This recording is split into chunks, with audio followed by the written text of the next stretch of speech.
بڑھتی مہنگائی نے غریب آدمی کی چیخیں نکال دی ہیں۔ آٹا، گھی، چینی کے ساتھ ساتھ سبزیاں، فروٹ، اشیاء ضروریہ عوام کی پہنچ سے دور ہو گئے ہیں۔ مزید جانتے ہیں ناصر علی سے۔ جی ناصر، آگاہ کیجیے گا۔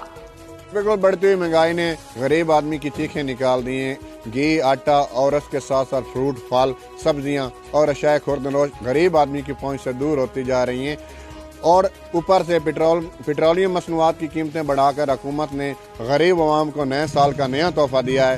اس حوالے سے میرے ساتھ شہری موجود ہے، بات کرتے ہیں۔ بتائیے گا، یہ بڑھتی ہوئی مہنگائی سے آپ کو کیا پریشانی ہے اور حکومت سے آپ کیا مطالبہ رکھتے ہیں؟ الحمدللہ پہلے تو 2023 کا گفٹ یہ ملیا ہے کہ پیٹرول ودایا نے، ڈیزل ودایا نے، مونج کر دیتا نے، تے فروٹ کھاون دی پہلے ہی اوقات کوئی نہیں، تو ہن بالکل 300 تو ہو گیا ہے۔ کیلا ہے وہ نہیں مل رہا، ملتا ہے تو بھی ریٹ ہیوی۔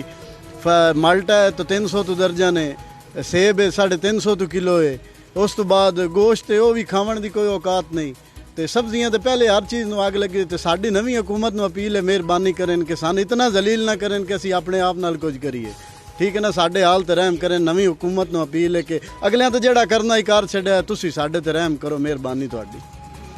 جی بالکل، شہریوں کی بات آپ نے سنی۔ ان کا کہنا ہے کہ ہم موجودہ حکومت سے اپیل کرتے ہیں کہ غریب آدمی کی داد رسی کریں تاکہ ہم روزی کما کر اپنے بچوں کو کھلا سکیں۔ جی، سویڈن میں ہونے